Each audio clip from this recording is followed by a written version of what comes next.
शासन ने एक अधिसूचना जारी कर 7 जिलों के 7 न्यायिक अधिकारियों को उनके न्यायिक और प्रशासनिक अधिकार से मुक्त कर दिया।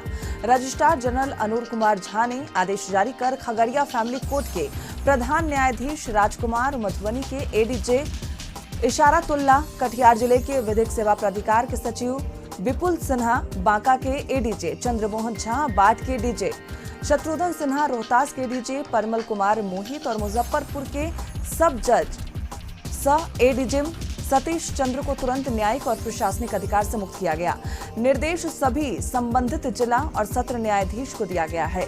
आदेश में कोई कारण नहीं बताया गया है।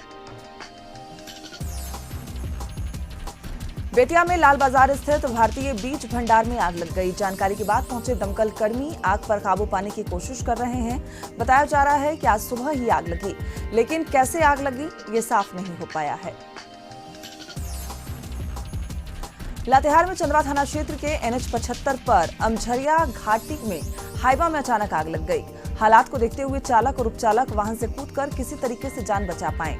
बीच सड़क पर हाईवा में आग लगने से सड़क के दोनों ओर लंबी लंबी कतार लग गई। रांची में बेड़ो थाने के विनय पत्रा के समीप रांची गुमला मुख्य मार्ग पर देर रात अज्ञात वाहन की चपेट में आने से एक युवक की मौत हो गई। युवक का चेहरा कुचल जाने की वजह से उसकी शिनाख्त नहीं हो पाई। युवक की उम्र लगभग 20 से 22 वर्ष के आसपास बताई जा रही है। शराब पीने, बेचने, सोना लूटने, सरकारी बुलेट और तेल चोरी करने समेत अन्य आरोपों में पटना पुलिस लाइन में तैनात 11 सिपाहियों को बर्खास्त कर दिया गया। इन 21 में से 11 ऐसे सिपाही हैं जो पिछले 5 साल से बिना किसी जानकारी दिए ड्यूटी से गायब थे। एसएसपी ने operation police line clean up के तहत ये कार्रवाई की है। अचानक 21 सिपाहियों की बर्खास्ती के बाद पुलिस लाइन में हड़कंप मच गया।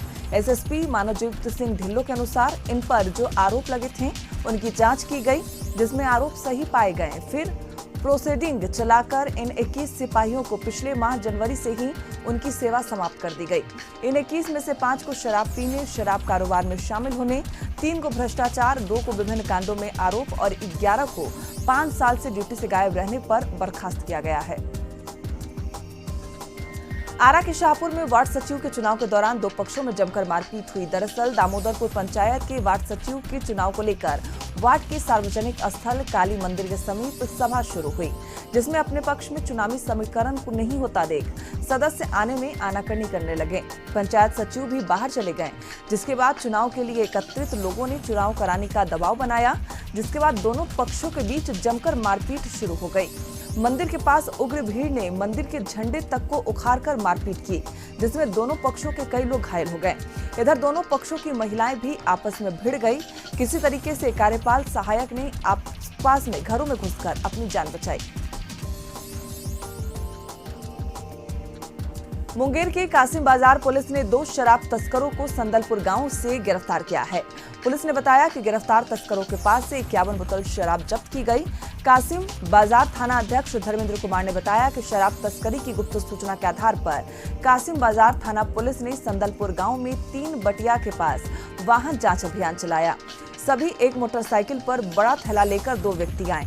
जांच के बाद जब रोका गया तो उनके पास से 34 बोतल शेरा ब्रांड की विदेशी शराब बरामद की गई। दोनों शराब तस्कर को गिरफ्तार कर लिया गया। मुख्यमंत्री नीतीश कुमार आज कानून व्यवस्था की स्थिति पर समीक्षा बैठक करते नजर आए। इस बैठक में मुख्य सचिव, पुलिस महानिदेशक के साथ साथ सभी बड़े अधिकारी मौजूद रहे। बैठक में सभी जिलों के डीएम और एसएसपी वीडियो कॉन्फ्रेंसिंग के साथ जुड़े हुए रहे।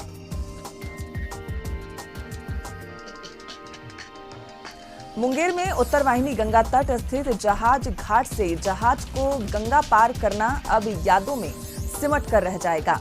आजादी के पूर्व से ही लोग मुंगेर से नावों से गंगा पार कर खगड़िया, बेगूसराय जाते थे, लेकिन अब श्री कृष्ण सेतु बनने के बाद उम्मीद है कि लोग अब नाव का सहारा नहीं लेंगे।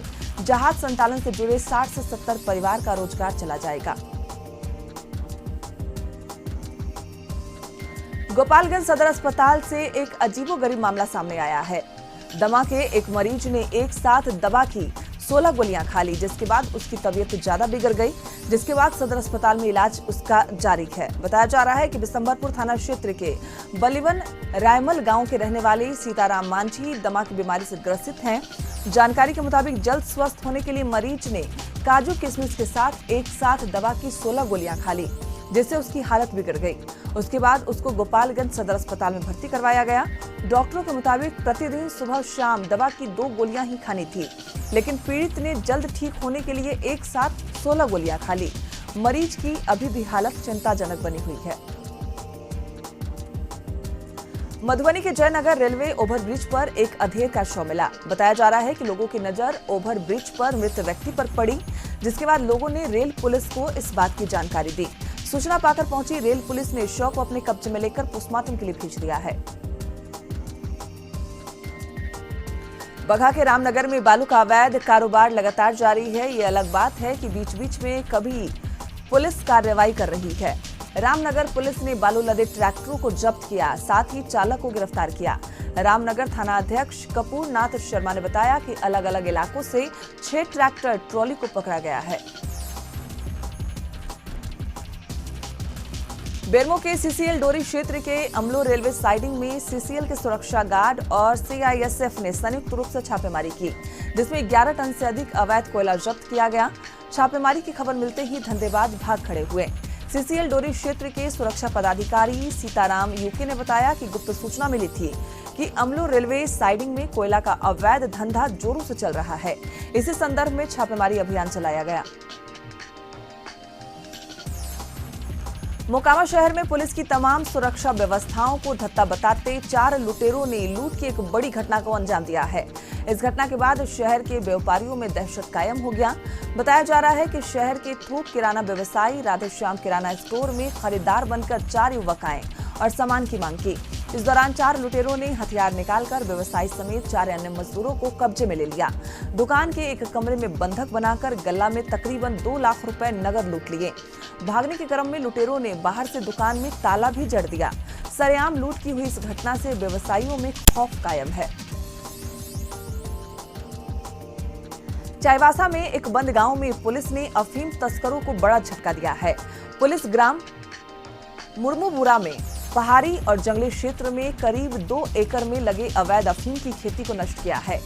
टेबो थाने के ग्राम तोनांग में जंगली क्षेत्र में करीब 1 एकड़ में लगे अफीम की खेती को नष्ट किया गया। गिरिडीह में तीसरी प्रखंड के बेड़गिया तरी में बंद खादान के पास डिबरा चुनने गई 14 वर्षीय किशोरी कविता कुमारी की मौत हो गई। बताया जा रहा है कि मिट्टी धंसने से नाबालिग की मौत हुई। आसपास के लोगों ने मिट्टी हटाकर किशोरी को निकाला। घायल अवस्था में उसे इलाज के लिए तीसरी अस्पताल लाया गया, जहां डॉक्टरों ने प्राथमिक उपचार के बाद गंभीर हालत देखते हुए उसे गिरिडीह रेफर कर दिया। एम्बुलेंस में ही गिरिडीह जाते समय किशोरी की रास्ते में ही मौत हो गई। जानकारी के अनुसार पालमो गांव के विनोद यादव की इकलौती पुत्री कविता कुमारी बेरागियात्री में डिबरा खदान में डिबरा चुनने गई थी। इसी दौरान ऊपर मिट्टी धंसने से वो नीचे दब गई और मृतक कविता 8वीं वर्ग की छात्रा थी। एक तरफ जहां केंद्र सरकार के साथ साथ राज्य सरकार गरीबों को फ्री अनाज मुहैया करवा रही है ताकि कोई गरीब व्यक्ति भूखा न रहे, तो वहीं दूसरी तरफ अधिकारियों की मिलीभगत से पीडीएस डीलर और अवैध कारोबारी सरकारी राशन को ऊंचे दामों में बेचकर मालामाल हो रहे हैं। गढ़वा जिले के श्री कृष्ण बंसीधर नगर में बड़े पैमाने पर सरकारी राशन का अवैध कारोबार फल फूल रहा है। प्राप्त जानकारी के अनुसार महाकाल ट्रेंडिंग नामक कारोबार डीलर और जन वितरण प्रणाली गोदाम वंशीधर नगर के अधिकारियों की मिलीभगत से सरकारी राशन बेच रहे हैं। वंशीधर नगर के पुरैनी ग्राम स्थित शिव मंदिर के पास ओम प्रकाश प्रसाद के आवास पर सरकारी राशन लाकर रखा गया था। घर की महिला से पूछने पर महिला ने बताया कि हमने कमरा किराए पर दिया है। नाम पूछे जाने पर महिला ने बताने से इनकार किया। वहीं पिकअप के चालक और सह चालक मौके से फरार हो गए। इस मामले पर एसडीएम ने जांच के आदेश दिए हैं। भागलपुर में 11 फरवरी को मुख्यमंत्री आगमन को लेकर भागलपुर सुल्तानगंज घोरघट पुल का निरीक्षण करने डीएम सुब्रत कुमार सेन और एसएसपी बाबूराम दलबल के साथ पहुंचे। इस दौरान डीएम सुब्रत कुमार सेन ने घोरघट पुल का निरीक्षण करते हुए ठेकेदार को डांटकर फटकारते लगाते हुए मुख्यमंत्री के आगमन के पूर्व निर्माणाधीन पुल को कार्य पूर्ण करें ताकि सही समय पर घोरघट पुल का उद्घाटन हो सके। साथ ही हेलीपैड के लिए गगनिया NH 80 से सटे हुए निजी जमीन का भी निरीक्षण करते हुए सीओ शंभू शरण राय और वीडियो मनोज कुमार मुर्मू को हिदायत देते हुए जमीन मालिक से मिलकर हेलीपैड की तैयारी सही समय पर करने की बात कही।